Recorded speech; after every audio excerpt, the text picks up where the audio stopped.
Muchas gracias a los compañeros que se encuentran ahí en el estudio. Muy buenos días para todos ustedes. Es para mí nuevamente un gusto y un placer poderme dirigir a todos ustedes que nos favorecen con su atención. Tal y como lo adelantábamos antes del corte, vamos a platicar en los siguientes minutos de un tema que estamos convencidos de que, además de ser muy interesante, será de mucha utilidad para todos ustedes. Al tema le hemos denominado tutela en la ancianidad. ¿Cuáles son las figuras jurídicas que nuestra legislación contempla para atender este tipo de situaciones y de casos en los cuales una persona, un adulto mayor, ya no tiene la capacidad de gobernarse por sí mismo? ¿Qué ocurre en su caso con los actos jurídicos que haya celebrado o que haya tenido planeado hacer o celebrar?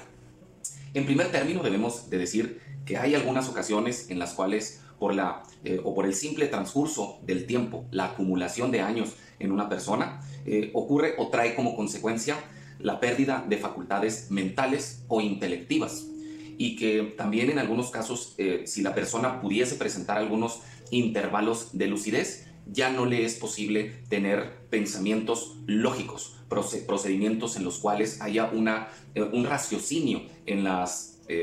conducta como tal del individuo, lo que trae también o lo que provoca que ya no puedan gobernarse a sí mismos, que ya no tengan la capacidad incluso de obligarse o de entender las obligaciones legales o contractuales que pudieron haber contraído mediante la celebración o la ejecución de algún acto jurídico.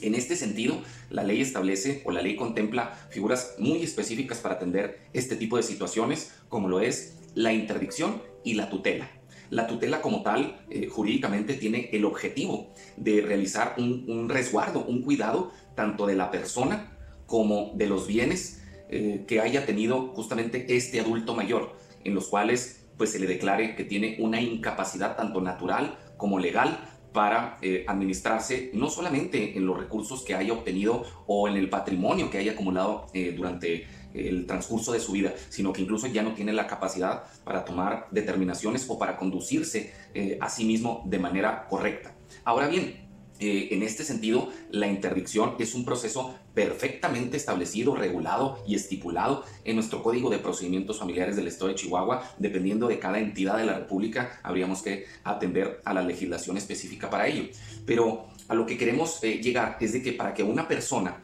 se le pueda realizar una determinación de su incapacidad para efecto de hacerle el nombramiento de un tutor o de un curador, ahorita vamos a la diferenciación de ambas figuras, debe de iniciarse y desahogarse en su totalidad necesariamente un procedimiento judicial para efecto de que el juez, previo desahogo de todas las probanzas, pueda emitir una sentencia, puede emitir como tal una resolución en la cual se le declare a dicha persona como interdicto, como incapaz en la parte mental, cognitiva, intelectiva. Ahora bien, uno de los grandes requisitos o de los requisitos que debe de atenderse con mayor pulcritud en este tipo de procesos, pues son los dictámenes médicos que establece la propia ley. Deben de practicársele a esta persona previamente a emitirse una resolución como esta, 2 evaluaciones médicas que tengan una cédula profesional, que tengan una especialidad en el ramo de que se trate. Por ejemplo, puede ser en el caso de neurología, psiquiatría o cualquier otra.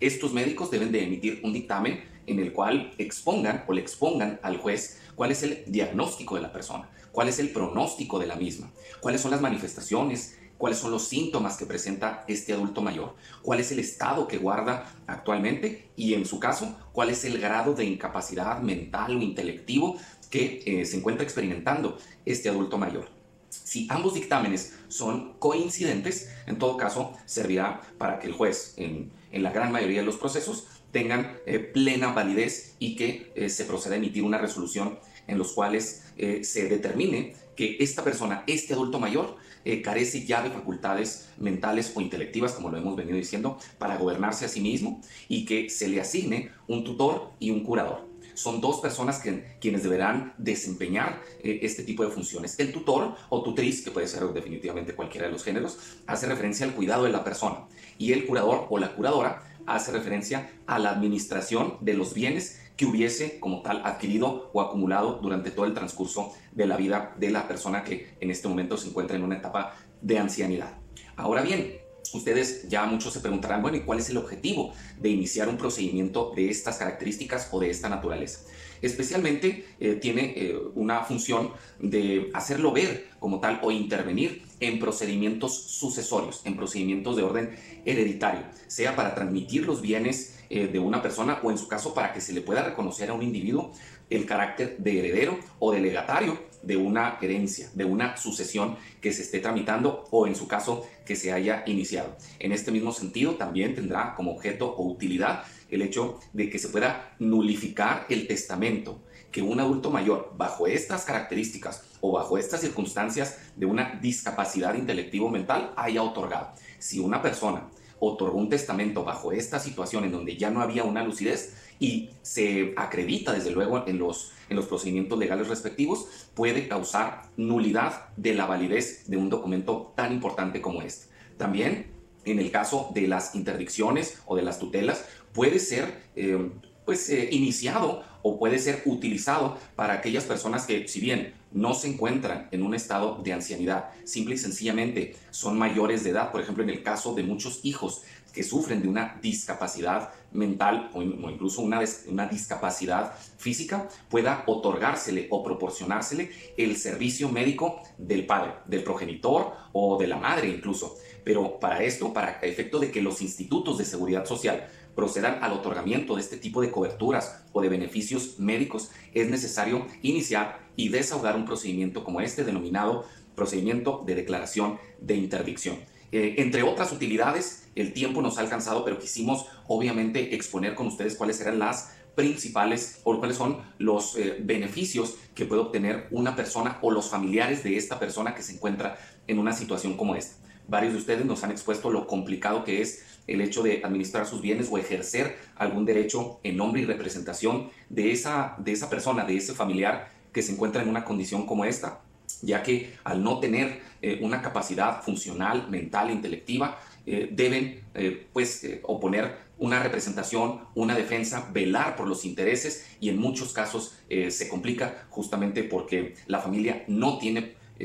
los documentos o las resoluciones judiciales necesarias para intervenir y representar debidamente a su familiar. El tema es extenso, seguimos agradeciéndoles a todos ustedes los comentarios, las dudas, las sugerencias, incluso de temas que ustedes amablemente nos hacen llegar al correo electrónico. Síganlo haciendo, por favor. Puede ser en licarielvega@outlook.com y en la red social favorita, en el WhatsApp, en el número celular 614-246-5831. Nuevamente, muchísimas gracias por el favor de su atención y les deseo que tengan todos ustedes una excelente tarde.